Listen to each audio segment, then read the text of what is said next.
and to introduce people to a better king. Everyone is a signpost being read by everybody else. Now the problem is that sometimes the signpost is unclear.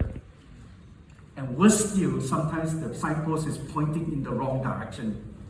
So instead of pointing people to Christ, we can point people away from Christ through our conduct, through the way that we conduct ourselves. Now, I know this from experience because my dad worked for Shell Petroleum Company. And my dad comes from a generation where once you find a job, they work at it all their life. They don't jump from a job to another. So he literally worked for the same company for about 50 years of his life.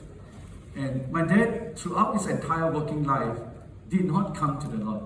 He only came to the Lord way after he retired. In his 70s, he finally came to the Lord and was baptized in the local church here in Singapore. And throughout his entire working life, I tried to reach out to him, share the gospel with him, etc. He would never respond. I even invited him to church. He refused to come. Can you imagine? Your son is the pastor and you refuse to come and visit. And the thing is, every time I raise the issue of the gospel, his first reaction is not against the gospel. His first reaction is always about a colleague of his who is supposed to be a Christian, but he did not behave like one.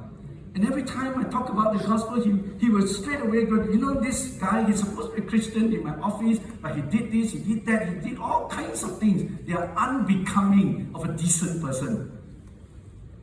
And how many of you agree? It was a terrible testimony of a professing Christian that kept my dad, from faith all through his working life.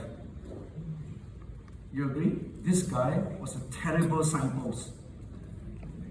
Instead of pointing people to Christ, he actually pointed people away from Christ. And the good question we all need to ask ourselves as marketplace ministers is this: what kind of a signpost am I? Am I a clear signpost?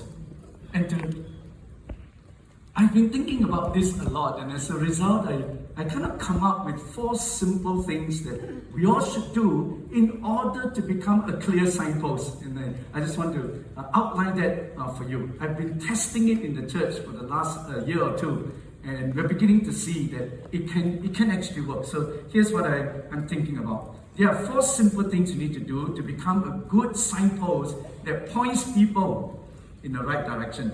And number 1 is this: pray faithfully. Pray faithfully. If we believe that salvation, evangelism, is actually a rescue operation, we're trying to rescue someone from the kingdom of darkness into the kingdom of light, then you should expect that there will be spiritual backlash, there will be spiritual conflict, and therefore we need to introduce the power of God into the equation. And the best way to do that is to pray. We introduced the power of prayer into this. So at the start of the year, I challenged the whole church, everybody should have 3 names of their colleagues, people around them that they want to reach out to. We can't be reaching out to everybody, but at least think of 3 persons at least in your workplace, around you, that you want to intentionally reach out to. And we write the names down and we begin to pray.